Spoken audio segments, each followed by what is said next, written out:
bit of a medical misfit. So, with this level of unique under my belt, life has gotten interesting for me. For too long, I just thought my body was broken, resistant, too much, too hard to fix.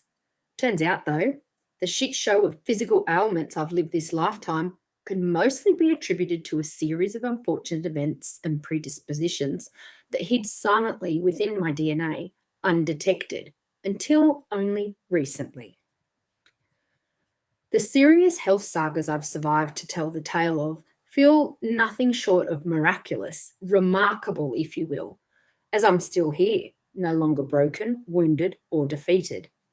My body has been through more plot twists than a Netflix drama series, autoimmune mysteries, hormonal chaos, with a bit of sprinkle for neurodivergence flair.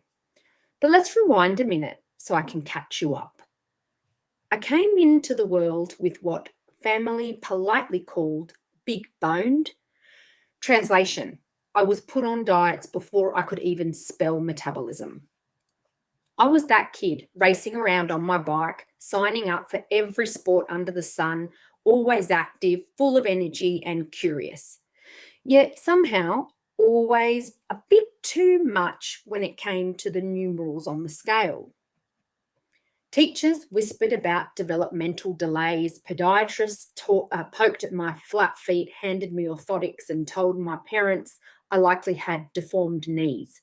My sinuses were a battlefield, my inner ears constantly infected, and my immune system should have been deemed a faulty return on day one. At about age 2, I fell off my parents' bed and broke my arm. No shade to them, it happens to the best of us. I'm assuming I recovered fine. Sprains here and there were common for me, mostly uneventful. Nothing more to report there. At 11, I got my first period, followed by my first prescription for heavy bleeding, anemia, and what they called a hormonal imbalance. The pill became my new accessory and my body the guinea pig. I developed chronic fatigue and what I now know were early signs of lifelong illness. The weight came next. It felt like no matter how hard I tried, I was always too heavy, never quite looked right.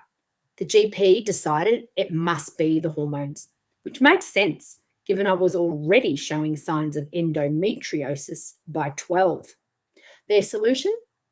More birth control, more diets, more ways to fix me. And so that's what I did.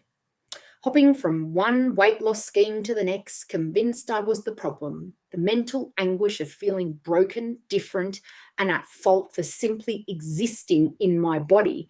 It didn't just affect me, it shaped me. Then came the glandular fever, the sleep for 3 weeks and never feel the same again saga. Add chest pain, scoliosis, and a gallbladder that waved the white flag at 19. By then, my medical resume read like a full season of House. Rheumatoid arthritis, which was later demoted to fibromyalgia. Never mind that I was incorrectly medicated for years. Raynaud's, a long list of allergies and intolerances from here to Mars, and a growing attitude problem towards anyone who would say, "But you look fine though." Suddenly, then I started experiencing pain that would bend me into despair, vomiting water every morning after breakfast, leaving my concerned parents preparing for grandparenthood far too young. Ecstatic, it's just cholecystitis. Ugh. They drop me off at the hospital and out comes the gallbladder. Problem solved. Who needs all their organs anyway, right? Except no, I spoke too soon. I also came to find out years later that this gallbladder thing, it's hereditary. And as over the years, many family members had theirs taken out too. But following the removal of my gallbladder, I started to experience some serious concerning changes in my body. Presenting it as some sort of autoimmune disease or dysfunction, I was referred to a specialist due to my mum having a lupus diagnosis and a cousin with it too, who sadly would go on to die of complications from the disease at just 60 years of age. So after a rather quick diagnosis of rheumatoid arthritis, the specialist called it a day and sent me on my merry way. except my symptoms only worsened, and I went on to have about 20 years of autoimmune mysteries ranging from persistent and embarrassing psoriasis, random balding, inflammatory hand and arm pain, leg aches and muscle pain, chronic fatigue, brain fog, mood fluctuations, depression, hormonal, unpinned downable pain, and reoccurring lymphatic swelling. Ignorant to what I now know, I listened to the doctors and persisted with the prescribed medications. At 28, I became a mum the hard way, with a already wobbly hormonal system requiring progesterone support and extra care. I was then also declared C-section condemned due to my incompetent pelvis. Come delivery day, after 8 failed spinal block attempts, I left the delivery suite with a leaking spine and what would be a blood patch souvenir. Add hormonal madness and a baby who wore the sign "Never Sleeps" as a womb accessory, and in addition, a complimentary bout of postnatal, I was kicking goals all the way to the baby sleep clinic for mothers who need that extra support.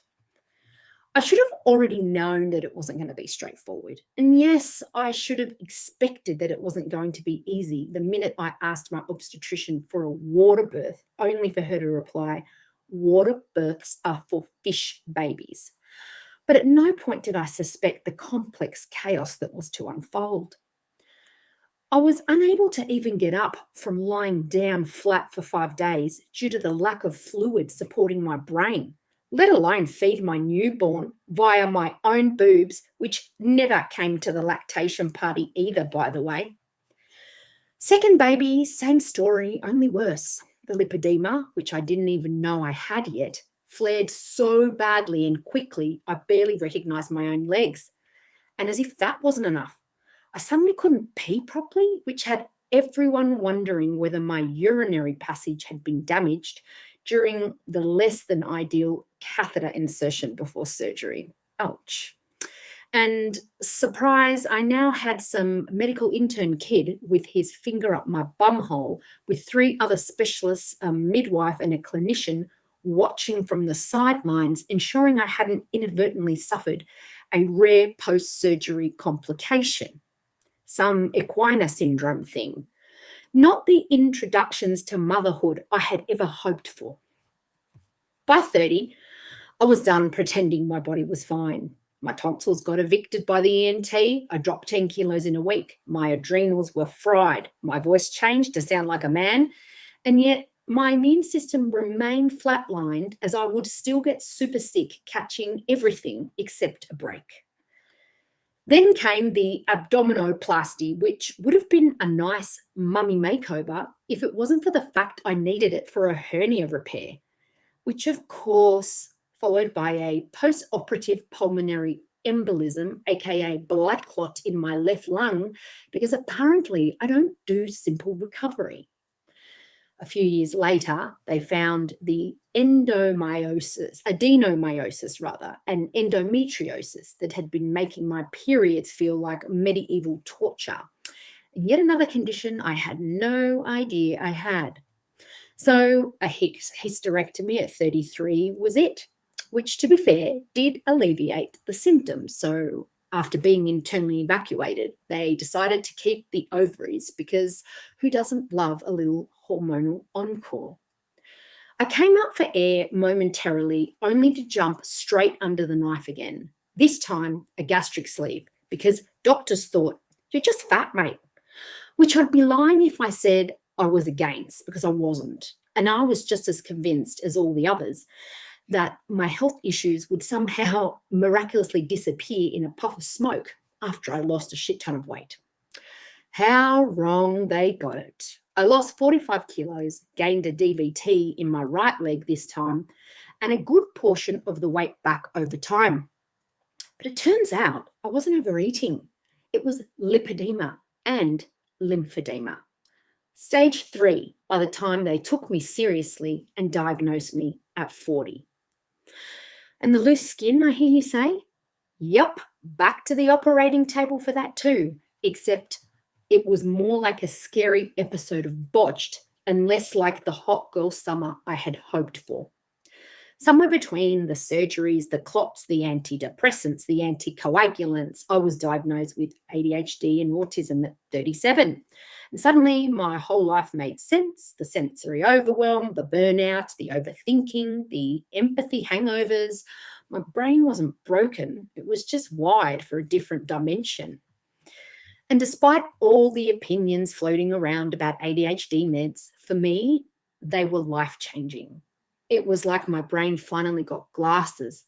I wasn't trying to navigate life with vision that felt dunked in the local over-chlorinated swimming pool. My family tree reads like a genetic medical thriller. Gallbladder's gone missing, lupus, lipedema, liver disease, pancreatic cancer, and more mental health twists than a Harvard psychology textbook. I like to think I inherited the whole deluxe set so that nobody else had to. And you'd be forgiven for thinking my incarnation this lifetime was to clear the slate of generational bullshit that had come before me, because I'm actually starting to think that's exactly what it was myself. Well, a major part of it anyway. So now I'm a walking medical mixtape: fibromyalgia, neuralgia, scoliosis, hormone imbalance, lipedema, lymphedema, ADHD, autism. Oh, and did I mention the stress-induced Tourette's? Yep, that one's super fun too. One would think, after all the shittiness, the days of being crippled by inexplicable pain that made no sense, impairing me from sometimes even picking up a fork to feed myself, or the nights I lay in anguish, debilitated by nerve pain, unable to move, or the constant chaos in my head I could rarely decipher, I'd be excused for feeling like it was all too much at times. Apparently not, though. Pushed into the ER from the ambulance late one night, I lay there, half conscious, drifting in and out of awareness, cold, ashamed, and acutely aware of the judgment coming from the nurses. Not wanting to end it, but needing to switch off, I had accidentally overdone it in the medicine department. Now, I wish I could say that this was the only time I came a little too close, just shy of departure. Sadly, it wasn't. There are times I'd wish I'd had more information, more awareness that my body wasn't, that all the things that my body was doing wasn't my fault. And it was also not my fault for feeling the way that I did. I mean, it was a lot. I used to catch myself wondering sometimes, what would life be like in a regular body that didn't know pain like its own shadow? You'd even think that after retelling my story so many times, I'd be used to it by now, but it remains exhausting every time. Looking back, my body had been sounding the alarm for years, but I kept mistaking the sirens for a techno track and somehow always ended up on the dance floor. I trusted other people's opinions far more than my own inner voice, that quiet speaker that whispered, "No, wait, just ask a few more questions." And trust me, I paid for it. I was let down by the very people who were supposed to help me: doctors, specialists, caregivers.